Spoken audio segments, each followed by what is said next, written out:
Hey Leute, ich bekomme in letzter Zeit sehr häufig Texte von euch bei Instagram geschickt, in denen ihr mich um Rat bittet bezüglich Trennungen, wie man am besten damit umgeht, wie man bei sich bleibt und so eine schmerzhafte Erfahrung so unkompliziert wie möglich übersteht. Ich selbst habe schon die ein oder andere Trennung hinter mir und ich kann euch sagen, dass es nie einfach war. Es hat immer wehgetan und man zweifelt an sich oder an der anderen Person und die Welt scheint in ein riesen Chaos auszubrechen. Aber ich kann euch noch was sagen. Es wird alles immer wieder gut. Egal wie beschissen sich die Situation in dem Moment anfühlt. Ich würde sagen, ich beantworte einfach die meistgestellten Fragen und hoffe, dass ich euch ein bisschen weiterhelfen kann. Wenn ihr trotzdem noch Fragen habt, dann schreibt sie einfach in die Kommentare. Eine Beziehung sollte immer bereichernd sein und nie auslaugend oder beeinträchtigend. Und wenn das nicht mehr der Fall ist und man wirklich genug darüber geredet hat, aber einfach keine gemeinsame Lösung findet, dann finde ich es sehr legitim, die Beziehung zu beenden. Überhaupt nicht. Es gibt so viele Gründe, sich dafür zu entscheiden, eine Beziehung zu beenden. Und es muss nicht immer so sein, dass die Beziehung gescheitert ist. Und wer bewertet das überhaupt? Trennungen können auch extrem befreiend sein und Möglichkeiten der Selbstverwirklichung bieten. Das ist sehr schwer, weil Eifersucht ist ein Gefühl, was man echt nicht oder sehr schwer kontrollieren kann. Ich würde echt einfach versuchen, sie nicht als Konkurrenz zu sehen. Ihr seid beide zwei völlig verschiedene Menschen mit verschiedenen Schwächen und Stärken und der neue Partner hat auch Ängste und Zweifel. Und ganz wichtig ist, rede oder denke nicht negativ über den neuen Partner deines Ex-Freundes oder deiner Ex-Freundin.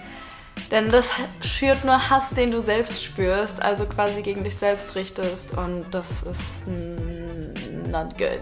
Versuch dich auf dich selbst zu konzentrieren, sag dir, was du an dir magst und ja, beschäftige dich mit deinem Leben, konzentriere dich auf dich, weil das der anderen kann man eh nicht beeinflussen.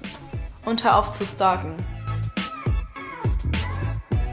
Abstand, Ablenkung, alle Sachen, die dich an ihn oder sie erinnern, loswerden, auf Social Media entfolgen, viel mit Freunden treffen, nicht über ihn reden oder sie, ja. Schwieriges Thema.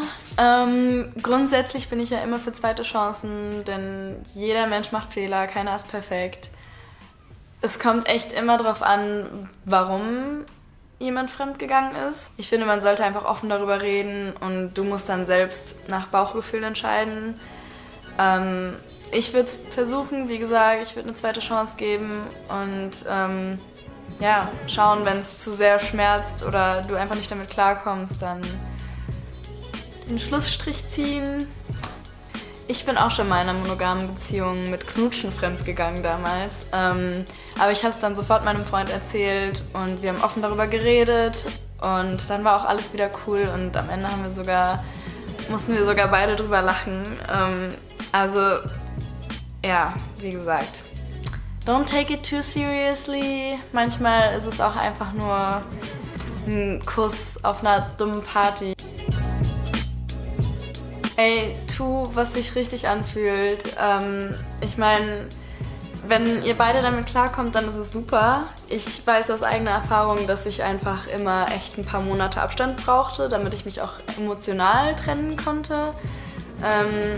Aber danach, mit den meisten, konnte ich mich dann wieder so ein bisschen annähern und Freunde weiterhin bleiben.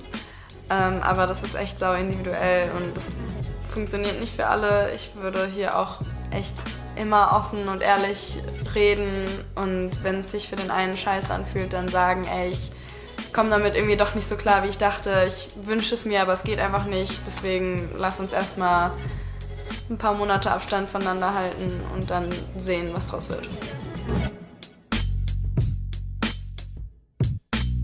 Also erstmal glaube ich, dass dieses märchenhafte Geschwafel von die eine und der eine völliger Bullshit ist. Es gibt so viele Menschen auf der Welt, die so gut zu dir passen, mit denen man so eine intensive Connection haben kann. Und ich finde es, ja, why sollte da nur einer draußen sein oder eine?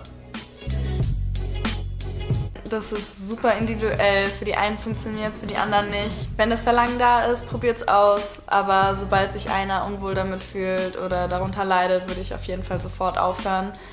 Und reden. Du kannst niemanden zwingen, dich zu lieben. Loslassen ist eines der schwierigsten, aber auch befreiendsten Dinge auf der Welt. Und auch, finde ich, der erste Akt zur Selbstliebe, weil du eben alles Negative aus deinem Leben rauskattest und damit es dir besser geht. Also erstmal wirst du jetzt und morgen niemals so sein, wie du gestern warst. Man verändert sich immer und ständig. Es gibt da irgend so ein cooles Zitat von einem Philosophen.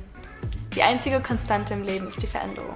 Erwarte auf keinen Fall nach einer Beziehung wieder so zu werden, wie du davor warst, weil erstens ist es unmöglich und zweitens, du hast so viel gelernt in dieser Beziehung und du bist so gewachsen mit der Person und auch für dich selbst. Und mal ganz abgesehen davon, wer will eigentlich so sein, wie er vor einem Jahr oder so war? Also ich bin saufroh, dass ich nicht mehr so bin.